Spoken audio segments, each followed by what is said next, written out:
If you're thinking of taking the train between Hamburg and Berlin in the next few months, it's going to be a bit more of a pain than it usually is. That's because the most direct line is going to be closed down completely from the 1st of August until the 30th of May next year. But it's all part of a master plan to improve services in the long run. So let's talk about this plan, why it's necessary, and what it is and isn't.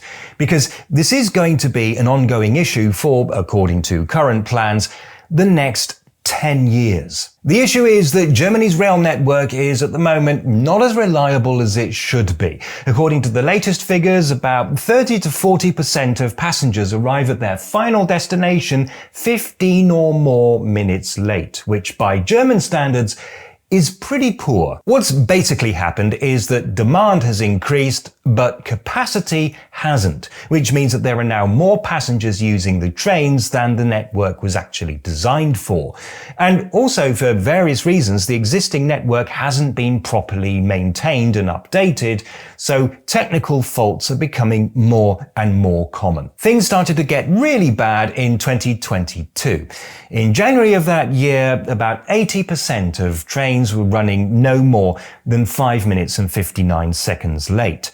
By the summer, this had suddenly deteriorated to below 60%. The previous government decided that this had reached the levels of national embarrassment and announced a huge project to overhaul most of the lines on the long-distance network.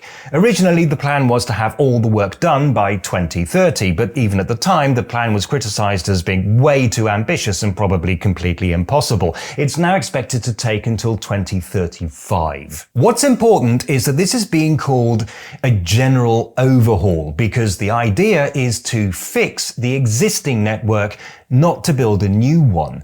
A lot of critics of the idea have said that what we really need is an expansion of the network, including widening several sections from 2 tracks to 3 or 4, which is certainly going to be necessary, but will take a lot longer to actually get done. It means buying land, building new bridges and new tunnels, and a lot of red tape.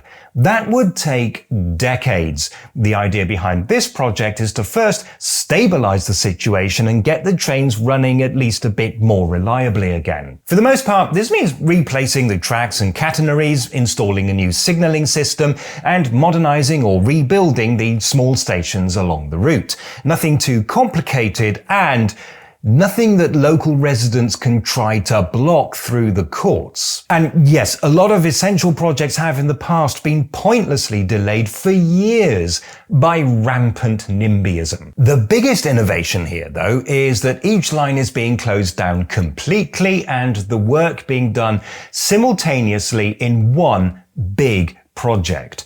Until now, the usual method has been to keep the line partially open and to do all the work in a series of small projects, something which is considered very inefficient. This new method means that work should take months instead of years, but with a very obvious downside: no trains at all.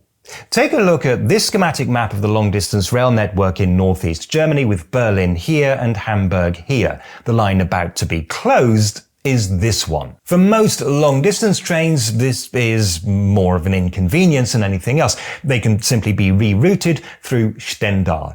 It's a bit more complicated for trains between Hamburg and Schwerin. These are going to be diverted down a line that normally only takes local traffic with, I believe, an extra stop in Lübeck. And at this point, you might be realizing that there is another downside to this. The problem is that there are too many trains on the network. So close down a line completely and reroute all its trains onto other lines that already have too many trains on them. And yeah, I don't need to spell it out to you. As for local trains, they're not running at all. Instead, there is to be a fleet of rail replacement buses, and Deutsche Bahn has helpfully drawn up this map of the replacement buses so you don't get lost. Anyway, these are the bright purple buses which you'll find by following the purple signs. The Hamburg to Berlin line is the first project of the general overhaul, and there are many more to follow. So the big question is, will it work? Well, there has already been a pilot project to test the idea, and it went reasonably smoothly. This was the main Frankfurt to Mannheim line, and it at least managed to reopen on time. Well, mostly. There were still a few jobs that needed to be done, and unfortunately, the European Train Control System, a modern train protection system that automates a lot of the work, still isn't fully operational. That means that trains can't go quite as fast as Deutsche Bahn would like them to go, and they aren't any more punctual than they were before. That's probably, though, because they build up delays elsewhere on the network and aren't able to make up for lost time. It is true that the line now has far fewer technical problems than before the overhaul. But this really points to an unfortunate truth about this whole overhaul. Before things can get better, they will get worse. Now, I'm no expert, but I think it's going to be about halfway through before we start to see any improvements at all, which means that it's going to be roughly 5 years before we know whether this is all going to be worth it. But aside from some minor issues, the pilot project at least demonstrated that the concept is theoretically possible.